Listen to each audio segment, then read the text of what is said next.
Tem que lidar com a derruba, quebra. Isso aqui é energia só. Eu vou passar para vocês essa energia para vocês passarem na prova. Energia de sobra transparência. Cara de acabar da pessoa que já tem energia de sobra. O Shelly, não sei. Não, eu vou fazer história, seria eu ter filtro. Daqui a pouco eu. Bah, tá atrasando o vídeo, vou tirar o vídeo. Espantava, dá. Ah, tô nem. É, tá bem blogueira, né? Ah, não vai ter que ser, não. Biotecnologia, gente. Vamos falar um pouquinho rapidão, assim, porque eu quero deixar você. Calma, Manu, para com essa pedra. Não, eu tô bem agora. Não, Já, porque eu cheguei dando choque, não deixa eu te passar, tá? Eu tô dando choque, literalmente, eu fui tocar no carro e tô meio. Sabe essa ideia? Ai, meu Deus. Vamos lá. Então, calminha. Genética e biotecnologia, gente. O que pode cair dentro da genética? Porque a gente já falou de heredograma, primeira, segunda lei, isso também, né? Às vezes cai na prova. E às vezes a questão de genética é bem direta, bem teórica, muitas vezes, e é biotecnologia. Gente, essa questão, vocês sabem que vocês vão responder muito rápido. Não precisa fazer câncer, tudo mais, né? Exatamente. Dentro dessas questões, gente, o que é a biotecnologia? Ó? Bio, vida, tecnologia. Algum aprimoramento, alguma técnica nova que use organismos vivos, tá, gente?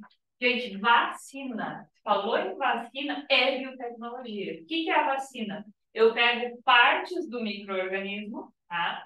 Que são as proteínas, geralmente que estão no envelope do vírus, ou uma proteína que constitui a membrana ou o aparelho celular da bactéria, e eu vou expor dentro de uma vacina para as minhas células desenvolverem memória imunológica contra aquele micro-organismo. Então, é como se eu já estivesse ficando doente, mas eu não estou doente. Eu estou só mostrando, geralmente, um pedacinho. As vacinas hoje, elas não são mais produzidas, elas não são mais produzidas como vacinas vivas, que nem era a primeira vacina que foi vacinada da varíola humana, que se desenvolveu. Onde teve a revolta da vacina, porque as pessoas não queriam tomar, realmente era uma quantidade pequenininha de vírus que se injetava na corrente sanguínea. E óbvio, gente, a vacina viva, a gente não usa muito ela hoje, exatamente porque existe aquela questão que a gente faz estudos, vê qual a quantidade de vírus que eu posso colocar no teu corpo, que tu não desenvolva doença, mas ao mesmo tempo que eu fiz isso em ti, e eu boto lá no Luiz e pode se comportar de uma maneira diferente. Então, daqui a pouco eu vi que não faz mal, mas daqui a pouco a imunidade dele é tão baixa, alguma coisa assim, e vai fazer essa variação.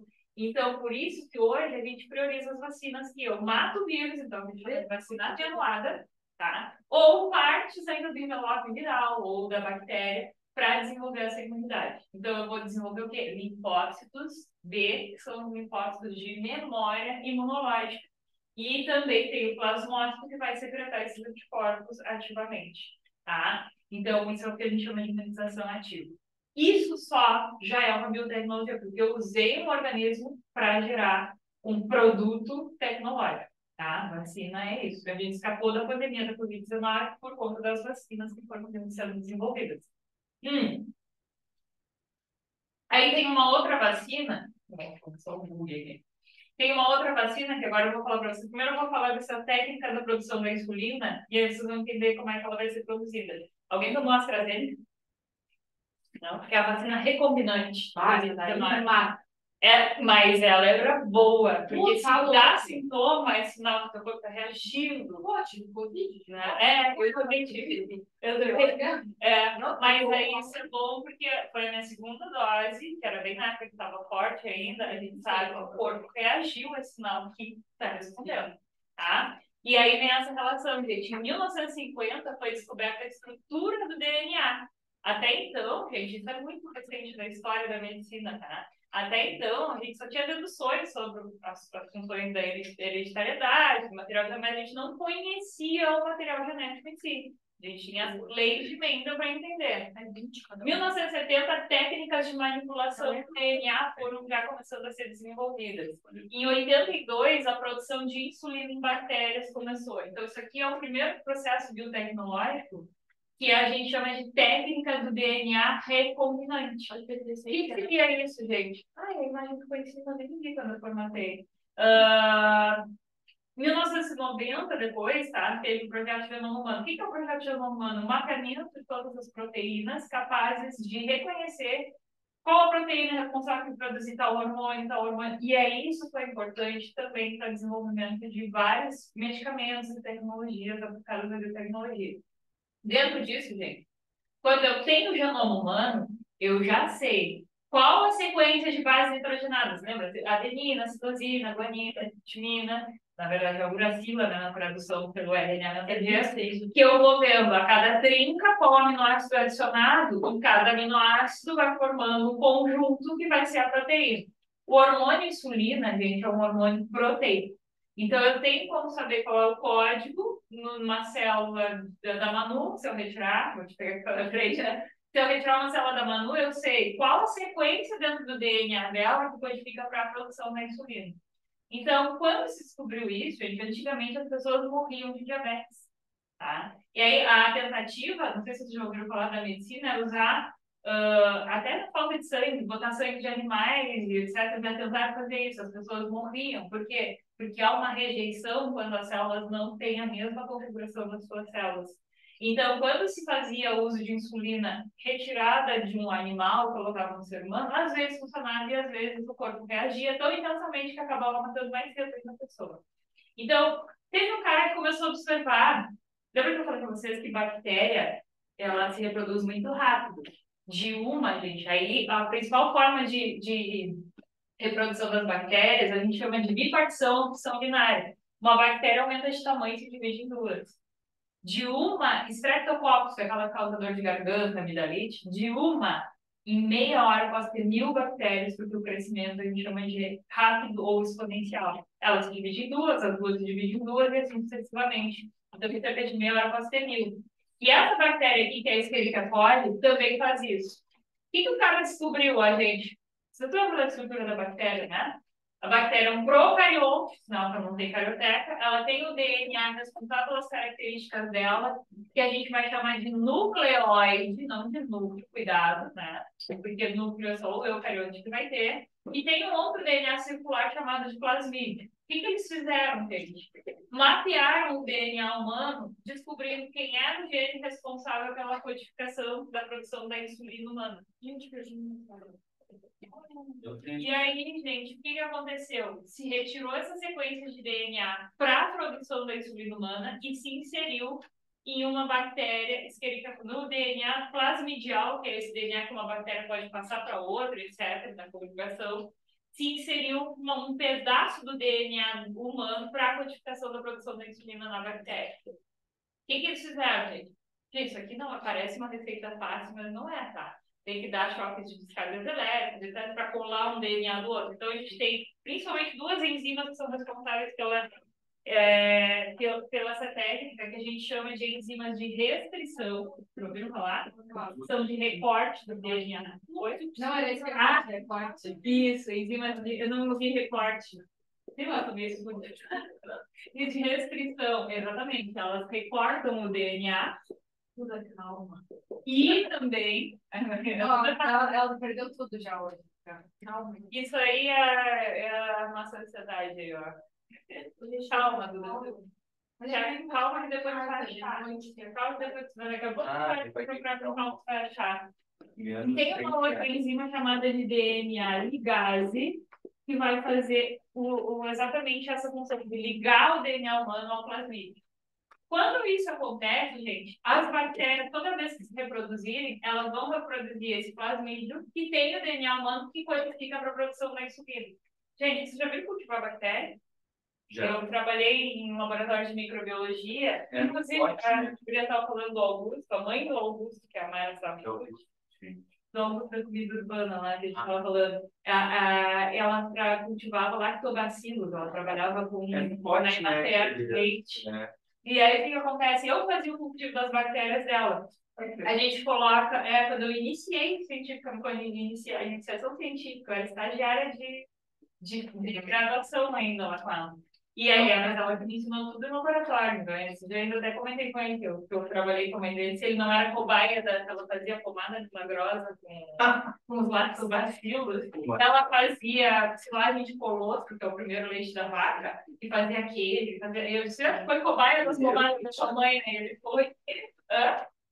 O primeiro leite da vaca, que ele tem mais nutrientes, um monte de coisa, tem um monte de micro-organismos. Né?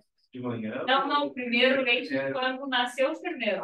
Que é aquele que bota fora, inclusive na produção do leite. Ela usava o poder do leite. Tem muita gente que eu tava vendo agora, uma blogueira até postou, que antes de nascer, se tu for fazer já, tipo, Imunologia não, tipo, se tu for fazer esse parto normal, ainda tem mais chances sim. do colostro já sair antes das azedes. Porque aí os hormônios que são produzidos e aí ela guardou o colostro para dar para criança, por causa que ele é o mais nutritivo, tem mais anticorpos e tem mais propriedades boas para a saúde, assim, vitaminas, etc. Isso. Então, aí na produção do leite, no campo, ela trabalhava na Emater, os caras botavam fora, porque aquele leite ele é azedo, eles chamavam de leite azedo, ele tem um gosto mais amargo e tal, e não era comercializado. Só que os caras botavam fora. E os terneiros não tomam leite porque tu vai vender. Então, o que ela ensinou eles a fazer? Um processo de fermentação que aí gerava os nutrientes. É bem legal essa técnica dela. Ela, inclusive, foi lá em Brasília defender a comercialização de produtos feitos com silagem de colostro. E a silagem era a fermentação. Ela botava água numa garrafinhas estéreis e aí dava para o terneiro mamar. Isso era só e ela fez foi na E aí a gente defende isso para o humano também. Exatamente. O colostro é a mesma qualidade. E tu ajudando. E eu ajudava. Eu ia para aula pedindo leite. Cheiro de vômito de criança, porque era aquele leite com cheiro azedo, sabe? E aí o que acontece, gente? A gente cultiva a bactéria num vidro, que é chamado de Erlenmeyer, que é um meio líquido, um meio de cultura que tem glicose, tem tudo para a bactéria crescer, e aí o meio fica turvo. Então eu olho para a água, balanço contra a luz, eu vejo que está turvo, tem bactéria. Sinal que a bactéria estava ali, eu fazia a lâmina, confirmava. E aí vem essa relação, gente. Se eu pegar isso e levar para uma centrífuga, como a célula da bactéria ela tem uma certa densidade e a centrífuga vai girar rápido, ela deposita no fundo e aí eu retiro só aquele líquido. Aquilo tem metabólitos, que é o que o metabolismo da bactéria produziu. Por exemplo, alguma propriedade antimicrobiana, tem antibióticos, que também são toxinas que as bactérias produzem, que inibem as outras. Então, tem alguns antibióticos que são feitos assim, e outro é a relação. Se ela tem um código para a produção da insulina, no metabólico está a insulina. Então, eu vou tirar aquela insulina e aí vamos dizer que a Duda, vou pegar a Duda agora, que eu já peguei a Duda está lá com uma glicose alta. Ela foi diagnosticada com insulina, com diabetes, e aí eu vou lá e injeto, então, aquela insulina que é a humana. Então, ela tem chance de não tem nenhuma chance de rejeitar essa insulina, porque ela é humana mesmo. Então, gente, foi a primeira tecnologia aderida. Eu só não sou coisada com diabetes, diagnosticada com diabetes, porque o que eu tenho é ao contrário. Eu tenho hiperinsulinismo. A minha insulina é muito alta. Ah, que bom. Não. Não? Que bom, não. Tudo que é demais, né? Não, mas não os remédios são os mesmos da diabetes. É que aí só se a tua célula for resistente à ação da insulina. Por causa que aí a minha insulina, a produção leva a produção de muita glicose. Ah, tá. O efeito. Lembra que eu falei? O efeito feedback positivo. Uma coisa estimula a outra. Não! Mas é que mesmo que tem alergia, gente, é sinal que o sistema imunológico é ótimo. Só que ele funciona demais e te incomoda. Mas depois de outra hora ter bom também a história pra descobrir isso. Isso foi. Tá. Não, depois a gente conversa. Não, mas foi uma história. Mas eu quero conversar contigo depois a gente vê isso. Mas é interessante, eu nunca tinha ouvido falar da pessoa produzindo insulina. Nunca tinha visto isso relatado. Gente, teste de DNA. Cara, tia. YouTube quieto. Tô dando colega e dando risada. Eu quero ouvir ela, porque eu quero terminar aqui. Desculpa, Duda. Não, mas eu quero te ouvir mesmo. E aí, gente, pai e mãe. Aí tem testes de paternidade. É muito comum com o exame de DNA. Todo mundo já viu o programa da Baixaria do Ratinho? Já. Teste de DNA. quem é o pai da criança, não sei o quê. Gente, mas não é só para isso. Eu posso fazer identificação de um estuprador num caso de estupro. Não sei se vocês já ouviram falar, mas se coleta aqui, os fãs do Grey's Anatomy tem um episódio que aparece uma menina estuprada, tem que montar um kit, né? E só que aquele kit é extremamente invasivo, porque eles vão coletar resquícios do estuprador embaixo da unha da pessoa, o esperma dentro do corpo, etc. É bem invasivo. Deve ser horrível para a pessoa que já foi estuprada, que já passou por aquele processo. Mas aí, para incriminar, né, é também uma prova que não tem como tu contestar, entende? E aí vem o exame de DNA, tá, gente? E aí o CIA sai da vida também, o cara pega um fio de cabelo, um cigarro que a pessoa fumou e largou o toquinho ali na cena do crime. Gente, investigação criminal, tu pode pegar até às vezes uma semente de uma árvore que só ocorre naquela floresta onde aconteceu o assassinato, embaixo do calçado da pessoa. Então a gente tem a botânica forense, tem a entomologia forense para saber o grau de decomposição às vezes de um cadáver. Então tem várias áreas da biologia que investigam crime. O que você falou? Pegar o negócio de estômago. Também, o que a pessoa comeu, pode ser também. A minha cunhada é muito hoje, é super engraçada. É muito legal, é muito legal. E o perito criminal ganha pra frente, ganha pra caramba, só que não tem aqui, lá não sei onde fazer concurso. Mas é bem legal. E aí eu posso fazer essas análises. Então, a partir até de uma saliva num copo que ficou na cena do crime, muitas vezes eu faço essa investigação. Esse aqui, gente, é uma questão a questão da prova do Enem, tá, gente, ou do vestibular, ela não é colorida. Tem alguns até que são coloridos, mas ela não é. Vai ser? Vai ser isso, vai ser. Que bom, tá? Então, tomara que caia uma dessas, então. E aí, porque eu digo para os alunos, tu tem que ter uma reguinha na hora de fazer isso aqui. Como tu não pode régua, tu vai pegar uma folha, sei lá, do teu cartão resposta. E tu vai passando em cima a própria primeira, né? Pra mim, só que ela tem que ser retinha, tem umas que são perfeitas, né? Mas vim passando em cima para identificar. Gente, é barbado. Olha aqui, ó. Aqui é um exame de paternidade, tá? De pais. Então, vamos dizer assim, ó, uns pais foram na delegacia e relataram o desaparecimento da criança, daqui a pouco eles acharam uma criança e quer saber se eles realmente são os pais. Aí vem essa relação. Todas as provas, lembra que eu falei para vocês que nós somos 100% metade material genético do pai, metade material genético da mãe. Nós temos 23 pares cromossômicos. Se nós temos 23 pares cromossômicos, os homólogos, a gente vai chamar, um veio do pai e outro veio da mãe. Ponto. E aí vem a relação. Uma proteína que um filho vai manifestar, ou ele é, lembra do fenótipo, ou é uma característica que veio de um ou do outro, ou pode ter vindo dos pais. Mas tem que estar nos pais. E aí eu faço a identificação através disso. Então aqui, gente, é uma questão do que caiu igualzinho, inclusive, numa prova do Enem, só que a questão do Enem era o bebê na frente e os possíveis pais da criança. Igual, gente, se você olhar para o filho, as proteínas têm que estar no pai, ou na mãe, ou nos dois. Olha aqui, ó. Indivíduo número 1, uma proteína azul igual a do pai, mas também, se não tiver em cor, tá, gente, vai estar na mesma altura. Então, por isso que eu digo da reguinha. Está na mesma altura, porque isso aqui, o que a gente faz? Aí eu fazia identificação genética também dos organismos, a identificação molecular dos organismos. Como é que a gente faz dentro da biologia? Pega o material genético, amplifica, lembra que a gente falou de TTE? Amplifica o DNA desse indivíduo, e aí, por exemplo, eu estou identificando um fungo. O fungo na microbiologia, eu chego a gênero. Se eu fazer identificação de fungo, eu chego a gênero. É aspergillus, mas agora qual é a espécie? Já não sei. O fungo do mofo geralmente é o aspergillus. Mas pode ser o fumigatus, pode ser o níger, pode ser... Então, tem espécies. Como é que eu vou fazer isso? Eu desconfio pela cor que ele seja o níger, que é um bem preto. Aí, mas igual, vou para a biologia molecular e boto as proteínas do Níger, como se fosse o bebê, e aí as proteínas que tem nele tem que estar também na minha amostra. Então, eu tenho que fazer essa identificação. Se a minha amostra bate muito com as proteínas daquele padrão que eu estou utilizando, sinal que é. Como é que eu faço isso, gente? A gente primeiro desnatura a célula para liberar o material genético que está dentro, a formação eucariótica está dentro do núcleo, né? E aí a gente depois coloca em uma série na verdade, o leite, que vai neutralizar a ligação química do DNA, um monte de coisa.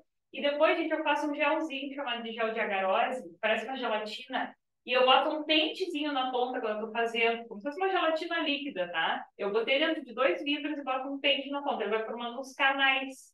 e ali eu deposito as minhas amostras. Então, a que eu quero usar como um padrão de identificação e as possíveis amostras que eu quero fazer identificação, se elas são ou não daquela espécie. Então, a gente chama de cepa padrão. Aqui também, tá, gente? E aí eu vou botar um fio que vai ter eletricidade, um polo positivo e um polo negativo, que vai passar corrente elétrica ali e vai desmembrar as proteínas. As mais pesadas depositam embaixo do gel e as mais levinhas vão vindo para cima.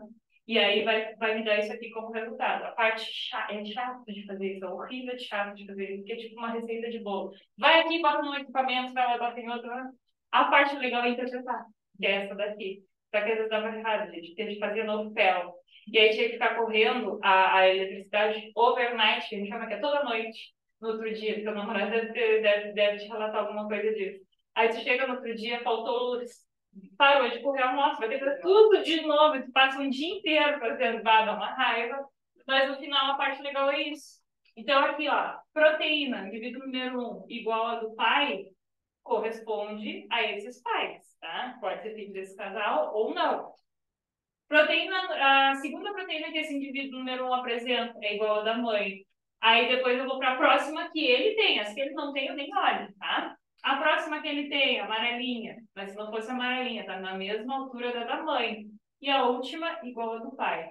Esse indivíduo número 1, aí as afirmativas. 1, 2, 3. Indivíduo número 1 é filho do casal. Bom, geralmente essa daqui vai nas afirmativas. Agora eu vou para a segunda afirmativa. Vamos ver.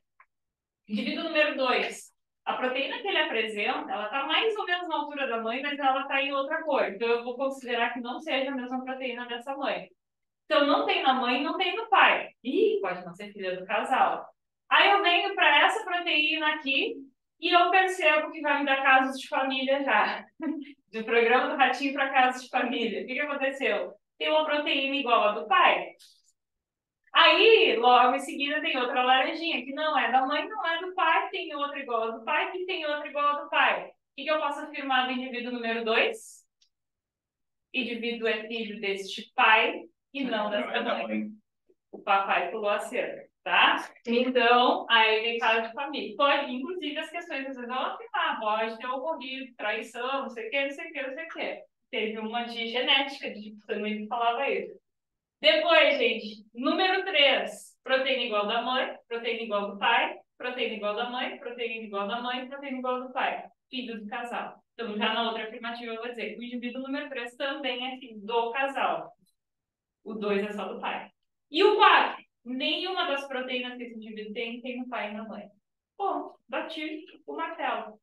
Caiu uma questão que eu falei para vocês no Enem, que era o bebê e os possíveis pais desse bebê. Então, eu tinha que olhar as proteínas que o bebê tinha, e aí eu chegava num casal especificamente, que ou veio do pai ou veio da mãe, como eu falei. Nem sempre vai vir dos dois. Então, vindo do pai ou da mãe, eu já sei que pode ser filho do casal. Essa questão foi mais era biologia. É bem trabalho. Mas sabe o que aconteceu? Essa questão que caiu no Enem, eu fiz. Na minha época, o Enem somava a nota do vestibular, porque eu fiz a última turma de ingresso vestibular. Eles reformularam a questão e fizeram uma de botânica, uma planta e as possíveis doadores de grão de Hã? Porque o 13 é igual ao pai. O 1 e o 3 são filhos do casal, entende? Ou o 3 ele tem uma proteína que é igual da mãe, depois ele tem outra proteína igual ao do pai, depois igual a da mãe, depois igual a da mãe de novo e depois outra igual ao do pai. Então, ele só tem proteínas que tem nesse casal, do filho do casal. Ou vem de um ou vem do outro. E às vezes pode vir de ambos. O que eles fizeram? Reformularam a questão e aí trouxeram termos técnicos de botânica, vem competências e habilidades. Eu tenho que lembrar, ele falou de uma árvore matriz que produzia frutos e aí ele falava da semente, se eu não me engano. O que eu tenho que observar ali, transpondo para ser humano para eu entender? A árvore matriz seria a mãe, porque o fruto ele vai ser gerado na flor, na parte da flor feminina, tá? Então é a mãe. A semente é o bebê. E aí ele procurava o possível pai desse bebê, que são as doadoras de grão de pólen, que eles chamavam de DT1, DT2 e DT3. E aí eles observavam em 2 locais do DNA, que a gente chama de locus, lembra que é o local onde eu encontro um cromossomo. Um locus A e um locus B. Nas duas, o que eu observava? Se eu não me engano, acho que era DT5, que tinha proteínas que a criança apresentava, que era a semente, no caso, né? Que a semente apresentava, que é o embrião fecundado desenvolvido. E aí tinha a DP5 no locus A, e depois, só que não era conclusivo, porque tinha outro doador de grão de pólen que também tinha essa proteína. Aí eles fizeram outra análise e a DP5 apareceu de novo. Eu concluía que aquele era o pai da criança, a doadora de grão de pólen. Se eu não soubesse, aí essa aqui é dada, se eu não soubesse os termos de botânica, eu não sabia quem é que vai fecundar quem e quem é o bebê para mim comparar. Aí ferrou, tá? Aqui a Vanem, ó. Ai, desconfigurou tudo, eu não vi. Desculpa, tá, gente? Eu vou mandar para vocês certinho. Aí eu Aqui o olharia bebê, eu olharia essa questão. Pularia, eu olhei, meu Deus, que questão. Não. Não. E eu posso Pularia. ir um por um. Quer ver uma coisa, ó, no aprendizado? Eu posso ir um por um, como eu também posso vir de baixo para cima. Se eu for de baixo para cima, gente, eu faço ela em segundo. Um segundo. Que é, qual casal que tem uma proteína que esse bebê apresenta e que ninguém mais tem? O terceiro. Eu respondi a questão em um segundo. Estão vendo? Ó, aqui é o bebê. Então, as proteínas que o bebê tem que estar no pai ou na mãe. Aqui, gente, essa última proteína que o bebê apresenta, ninguém tem a não ser o casal número 3. Eu não podia ela assim. Difícil, né? E quem dera, vamos torcer para que caia na prova de vocês. Ainda mais colorida, que bateu o olho, pum, fez, né? Gente, transgênicos. Transgênicos é quando eu pego o material genético de um indivíduo e vou inserir em outro para produzir alguma característica que vai me dar um subsídio também, algum produto. Por exemplo, morango. Moranguinho nativo, gente, é bem pequenininho. Os caras botam genes para produzir alta quantidade, porque você sabe que o morango é um falso fruto. Então, o que se desenvolve é um receptáculo floral. Eu falei para vocês, as sementinhas são os frutinhos. A gente diz que sementinha, na verdade, é um frutinho. Dentro dele tem a semente.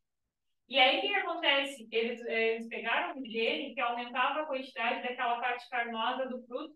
E hoje eu posso ir na feira e comprar um morango do tamanho de uma maçã quase, que eu mordo em partes para comer. O moranguinho normal, tu come uma mordida às vezes, né? Então, aquilo é um produto transgênico. Aí vem a relação. Já produziram melancia sem semente, pepino que brilha no escuro, que botaram uma proteína do vagalume. Para competição, aquelas frutas que crescem gigantes. Exatamente. Esses dias, gente, eu comprei um mamão, eu juro para vocês, parecia uma bola de basquete. O mamão era redondo, que eu nunca vi, o mamão geralmente afiado, e ele era enorme. Tá? Tanto que a gente estava 7 e pouco o quilo, deu R$ 20 aquele mamão. Eu já vi uma compra. Só que não tinha gosto. Esse é o problema do gente. Às vezes é só para encher os teus olhos. Eu vi uma compra de 30. Tem. Melancia sem semente. Melancia é a parte chata de tirar semente. Então os caras já produziram melancia sem semente. Aí tem um monte de coisa. A batata inglesa que a gente compra, que é a rosa. Aquela uva ela verde. foi também adicionada um jeito para produzir mais amido. Por quê? Porque a batatinha normal tu leva. Tu não vai ter um século para descascar a batata e tem que descascar umas 20, enquanto aquela lá, às vezes, uma grande, tu já tem a mesma quantidade de batata. A uva Então, verde eles são alterados geneticamente. Oi? Aquela uva verde que vem naquela embalagenzinha. Gente, maçã eles botam até cera, às vezes, para ilustrar, para mostrar bonito. Ai, adoro. Tem um vídeo que o cara pega a maçã e maçã. Tem 2 maçãs lá em casa, eu não consigo comer. Eu peguei Qual o problema, gente? Vantagens de usar os transgênicos. Aumenta a produtividade agrícola. Eu posso também pegar um gene de resistência a um fungo que uma bactéria produza e inserir num tomateiro para não produzir a ferrugem do tomateiro, que é um fungo que causa, que ele apodrece a folha e a planta não se desenvolve. Imagina se eu botar esse gene no tomateiro, ele vai ficar resistente àquele fungo que é uma praga de lavoura. Então, isso é ótimo para mim. Então, a gente chama de transgênico. E aí, só que tem uma relação que é a redução da variabilidade genética. Tem muito aqui em cima, mas é variabilidade genética. Aí vem a relação. Lembra que eu falei que se eu botar o Phelps e um poodle na chuva, passar 2 dias, quem é que vai voltar doente? E quem não vai voltar? O Phelps vai voltar só com fome para seringa. Né? Variabilidade genética. Se mudou o clima, mudou o tempo, teve muita chuvarada, teve muita seca, a planta nativa às vezes resiste e a planta transgênica não. E aí, outra desvantagem, gente, aí vem a questão: monopólio de mercado. Mas a melancia de vende melancia sem semente. E coisa controlada, né? Não é que eles ganham. Sim, área controlada. Aqui, ó, tu quer plantar melancia, te vende melancia sem semente. Como é que vai plantar? tem que comprar de mim a semente. Plantar tudo. Aí eu te vendo a semente. Então eu tenho mais um produto para monopólio de mercado. E só eu tenho a semente dessa melancia. Então eu posso te vender. Mas aí eu eu que eu plantar com essa semente vai crescer com semente, não sem semente. Não, aí se é a modificada geneticamente já vai crescer sempre. Até as uvas, que são Até as uvas. Meu Deus. Então, e aí eu tenho produto que só eu tenho, então eu posso vender caríssimo no mercado. Sim, uva sem semente É caro, tudo caro, né? Tudo que é muito saudável, os caras estão Por isso que eu como uva da Jamaica, muito bom. Mono... Nunca comeu. É sério. Esse tipo de É chique, eu como uva da Jamaica. Esse dia a dia uva da Jamaica também. Da Jamaica tem uma diferença. pode ser aqui mesmo. Pode ser aqui mesmo. Monocultura, gente, aí vem a relação. Uma monocultura, eu posso pegar uma espécie que não é dela e plantar e ela ser boa para se desenvolver e aí ela começa a competir com as plantas nativas que não vão se desenvolver.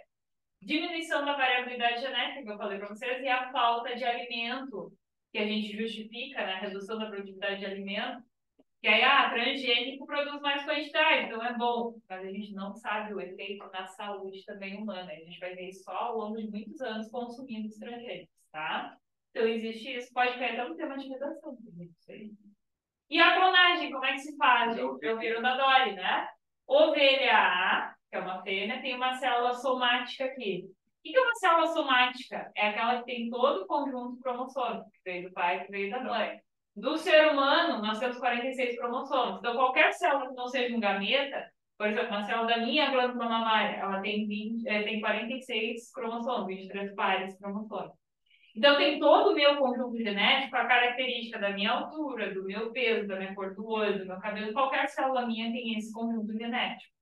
Se eu quiser me clonar, é dali que eu tenho que tirar esse material genético, da onde está inteiro. Ao mesmo tempo, gente, células tronco. O que são as células tronco? São as células indiferenciadas que podem gerar todos os tecidos do embrião. Então, a célula tronco embrionária, que a gente vai chamar. Um óvulo, por exemplo, é uma célula tronco.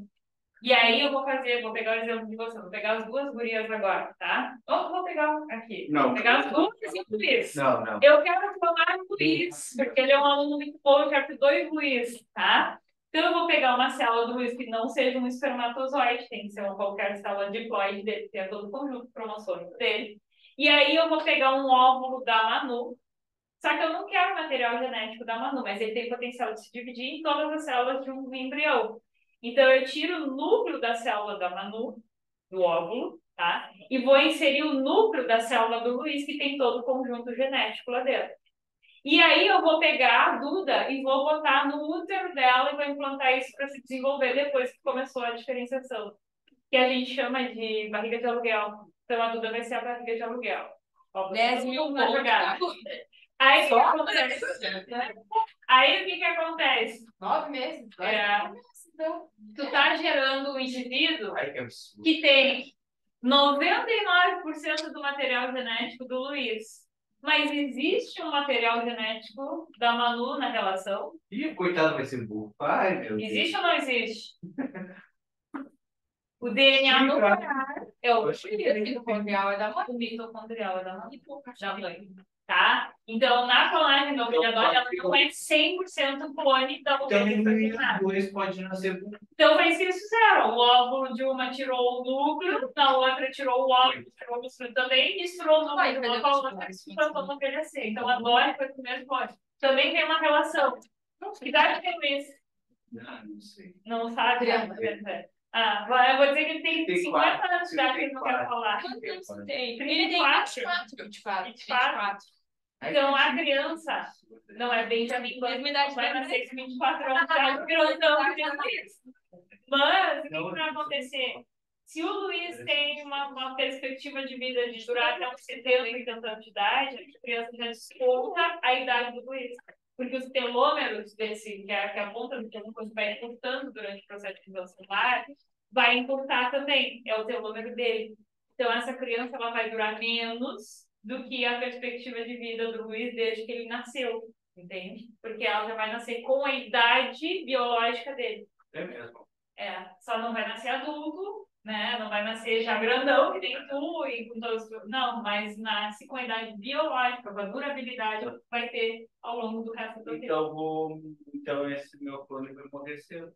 Vai morrer cedo? Por que vai morrer cedo? Vamos botar Porque vai nascer com a idade. Tá do lado já. Tá do lado? Aí. Aqui, né? Aqui, onde que eu boto a apresentação? Aqui, né? Tá, gente. Já que a gente tá falando de clonagem, então vamos falar aqui, ó. Meu Deus. Célula, ovo ou zigoto é o processo de fecundação do espermatozoide com o óvulo. Acho que na verdade é a cadeira que eu mais odiava na faculdade. Hã? Acho que é a cadeira que eu mais odiava na faculdade. Não, tem primário. Mas não, tem a mãe que é o professor Bambam. Agora tem um professor. Ele é Minel, professor. Parece. Minel é a Marla. Parece aqueles do Harry Potter, o professor Minerva. Tá, e aí, olha só. Depois disso, gente, mitose, que a gente chama de segmentação ou blastulação, que eu acho que era o termo que a Duda estava tentando achar. Blasto é jovem, tá? Então, começa a gerar um grupo de células que a gente vai chamar de mórula. O que é mórula? Parece uma amora. A amora parece que tem um monte de gominho, não é? Então, ela é um maciço preenchido dentro de células também.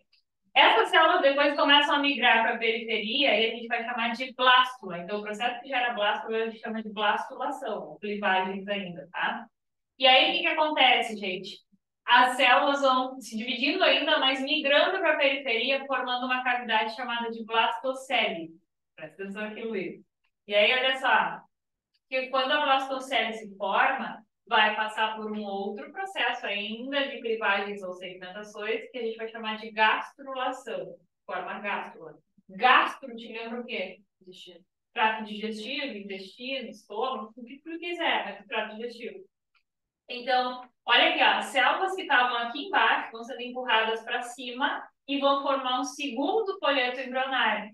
Aí a gente já tem um de fora e um de dentro. Então, ectoderme e endoderme. Ecto fora e endo dentro. Gente, quinidários, que são as águas vivas dos corais, param por aqui. Porífero não tem tecido verdadeiro. Lembra das biópsias? Não tem nada. Aqui o porífero ele é considerado um parazoário porque ele nem tem esse desenvolvimento embrionário aqui. Quando eu falo do quinidário, ele é diplástico. Di quer dizer dois folhetos embrionários. Ectoderme e endoderme. Parou aqui. Quando a gente fala de plateuminto, nemateuminto, molusco, canelídeos, acrópolis, ectodermos bordados, todo mundo é triplástico. Segue no processo chamado de neurulação, que vai formar isso aqui, que é o sistema nervoso. Tá? Então, o tubo nervoso, ele se forma. A gente é deuterostomado, lembra? E aí, aqui é exatamente o blastóforo, forma uma outra cavidade chamada de arquêntero, que é o intestino primitivo, a cavidade digestiva. E o blastóforo, ou ele origina a boca, ou o ânus, que eu falei naquela aula de cordados para vocês, tá? Se ele forma primeiro a boca, protostômio, protostomado, estoma-boca, tá? Se for deuterostomado, forma depois a boca, então forma primeiro o ânus dessa primeira cavidade do trato digestivo, tá? Neurulação, gente. Aí vem esse processo. Da ectoderme, eu vou formar tudo que é externo do corpo. Cabelo, unha, que são os anexos, que a gente chama epidermis. A própria epiderme, que é a parte mais de fora da pele, lembrando que a pele é um órgão, tá? E tudo que é mais externo ao corpo. Só uma coisa que é esquisita, que é o tubo nervoso entendeu se formar da ectoderme, de fora para dentro. Só que eu não enxergo, ele está no meio do meu corpo, mas ele não é externo, mas ele é formado pelo folheto externo do corpo, tá? Depois, gente, aqui, ó, se forma um folheto intermediário, que está aqui nessa imagem rosinha também, ó, então tá a mesma coisa, ó, endoderme, ectoderme em azul, endoderme amarelo, e surge no meio a mesoderme, meso quer dizer intermediário, meio, em rosa, tá? E aí, o que acontece? Na neurulação, tudo que é intermediário ao meu corpo, o que preenche o meu corpo? Tecido conjuntivo, tecido muscular, o meu esqueleto, que é tecido conjuntivo também, o meu sangue, que é tecido conjuntivo também. Então, tudo que é intermediário ao meu corpo se forma da mesoderme. E o que a endoderme vai formar? Revestimentos internos da cavidade digestiva. Lembra que o arquêntero era aqui, ó, também com essas células? Então, a cavidade digestiva, revestimento interno de alguns vasos sanguíneos que a gente chama de endotélio, Tá? Então, tudo que é mais interno da endoderme. Então, tem lógica, tá? Quando a gente fala menos o tubo nervoso. E aí, lembra que eu falei para vocês que a notocorda vai ser substituída pela coluna vertebral? Olha as células, não tem nada a ver com nenhuma delas. Surge a notocorda, que é aquele bastão flexível que sustenta o corpo. E aí, depois, as células coluna. Coluna é osso. Tecido ósseo de forma da mesoderma. Lembra que eu falei que tudo que é intermediário se forma da mesoderma? Então, essas células daqui migram para cá e formam a coluna vertebral. Por isso que a gente diz que ela não dá origem, ela é substituída pela coluna vertebral. E aí, gente, os indivíduos que não têm a cavidade que a gente chama de celoma, que é a cavidade verdadeira, que não é digestiva, a gente chama de acelomados. Plateumintos, que são os vermes achatados. Tênia sólium, tênia saginata, aqueles vermes grandões, da carne crua ou mal passada, eles são acelomados. São triblásticos, mas acelomados. São os únicos triblásticos e acelomados, porque as águas vivas nem chegam ali, da questão de plástico.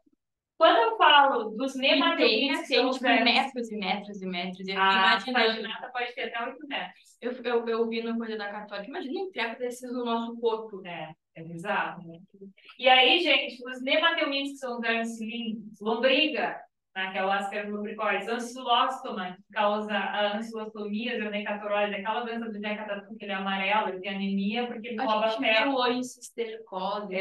Cistercose, aí é da tênia sólium, tá? Quando tu ingere o ovo, que aí tu vai te comportar como se fosse o porco, ingerindo o ovo, que é contaminação fecal oral. O ovo saiu das fezes de um ser humano, tu ingeriu. Caiu alguma coisa no chão, tu levou na boca, ingeriu. Aí ele vai se instalar nos teus músculos, tá? Então, o nematelminto, que é o da lombriga, Ascaris lumbricoides, da ancilostomíase e da elefantíase, que são as microfilárias, vamos querer levar são pseudocelomados. Por quê? Porque o celoma se forma no meio da mesoderme, que está entre a mesoderme e a endoderme. Lembra que pseudofrutos são falsos frutos? Pseudo significa falso, tá? Então, porque a cavidade não é no meio da mesoderme. Então, só os nematelmintos. E aqui, gente, celoma verdadeiro, no meio da mesoderme. Aí, todos os outros animais. Então, aí entra com moluscos, anelídeos, artrópodes, equinodermos e discordados. Todos nós temos as cavidades onde se integram os nossos órgãos, pericárdio, peritônio, né? Então, tudo isso preenchido por tecido conjuntivo, mas é uma cavidade fora do tubo digestório. Que é do tubo digestório, todo mundo tem. E aí, gente, o tipo de ovo que tu estava falando, só para a gente finalizar, tá? Eu vou deixar esses esqueminhas para vocês depois, para vocês darem mais uma olhadinha. Ovo oligolético já tem tudo. Ovo vitelo. Vitelo é a substância nutritiva. A clara do ovo, gente, seria o líquido amniótico, tá? Para pensa no ovo de galinha que a gente tem remédio. Vitelo atrapalha o processo de divisão celular. Quem é que tem um ovo oligolético? Pequena quantidade de vitelo distribuído uniformemente. Tá vendo aqui? Aquela imagem que mostrou. Equinodermos, que são as estrelas do mar, que tem do mar, o anfioxo, que é aquele bicho que tem a nossa corda o resto da vida, que eu não mostrei para vocês. Mamíferos são considerados alésticos, não tem vitelo, tem placenta, tá? E aí, como é que o ovo dele se desenvolve? Esse aqui, ó, holoblástica, todo ovo é de divisão e de partes iguais, porque como o vitelo atrapalha, mas ele está distribuído uniforme, todo ovo entra em segmentação igual. Quando a gente fala desse ovo que é o mesolécito, ou também chamado de heterolécito, que é o que me mostrou ali, tem mais vitelo embaixo e menos vitelo em cima. Onde é que a célula se divide? Em cima, polo animal e polo vegetal, que alimenta e que desenvolve. Quem tem esse ovo? Os anfíbios, tá? Que é esse da tua imagem aí. Mas pior que nem se tu pensando assim, se tu não sabe até a questão, seria um fácil, um chute. É fácil, porque uma logística, uma logística de forma desigual. Isso aí, tu já vai pelo desenho. E aí, aqui, ó, como é que segmenta? Aonde tem mais vitelo, divide menos. Isso que a gente chama de polo animal, que é onde as células se dividem, e o polo vegetal, onde divide menos. Então, é todo o ovo em segmentação, que é o holoblástica, mas forma mais células em cima. Para finalizar aqui, gente, o telolécito ou megalécito é o ovo da galinha e do sépteis. Tem muito vitelo, lembra que eu falei? Então forma aquele disquinho lá em cima, ó. A gente chama de meroblástica discoidal. Mero, eu vou deixar minha mera opinião, eu estou simplificando a minha opinião. Não é todo o ovo, não é dizer que a minha opinião é a verdadeira. Não, eu estou suavizando. Então, meroblástica discoidal é parte do ovo que vai se dividir, não é todo, por conta do vitelo. Então, forma o que a gente chama de cicatrícula em cima do ovo, ó, se divide só em cima, bem espremidinho lá. E quando a gente fala do ovo centro-leste, tem vitelo no meio. Esse vitelo atrapalha a divisão celular, então a célula se divide onde? Na periferia, olha. Ela também é meroblástica, não é todo ovo que se divide, porque onde tem vitelo atrapalha. E as células se dividem de fora para dentro. Isso é o embrião mais bizarro que tem. Quem é que tem esse embrião? Os artrópodes. Aí é insetos, aracnídeos, crustáceos, quilópodas e diplópodas. Tá? Eu deixei os resuminhos para vocês olharem os anexos embrionários. Ó. Aqui é a casca do ovo, a membrana coriônica, aquela membraninha, e aquela pelezinha quando a gente começa a descascar o ovo. Prende o embrião no ovo. O alantoide ficam as excretas nitrogenadas e aqui é o saco vitelino que acumula o vitelo. A gema do ovo está ali e o embrião está se desenvolvendo aqui. O que tem absorvendo os impactos e hidratando o embrião, que é a clara do ovo, a gente vai chamar de cavidade amniótica. Então, tem o amnion, que é esse líquido aqui. E aqui a gente tem uma câmarazinha que acumula ar para o ovo ficar resistente, tá? Então, depois vocês olhem ali, a placenta é o ápice do desenvolvimento. Eu não tenho, é tudo resquicial. A mãe passa nutrientes nos vasos enrolados ao vaso do bebê. Aqui eu deixei um resumo de micro-organismos para vocês, depois deem uma olhadinha, tá? De doenças e da zoologia, que é um resumão mesmo, mas tudo isso a gente acabou falando na embriologia. Então, tentem atentar mais para essa parte do desenvolvimento, tá? Se tiver dúvida, me chama. Depois a gente vai revisar também. Tá? Beijo, desculpa a correria, que começou um pouquinho atrasada e já finalizou. Me manda lá depois do teu caso lá específico da insulina que eu quero saber. Fiquei curiosa, eu nunca vi ninguém que produz insulina demais.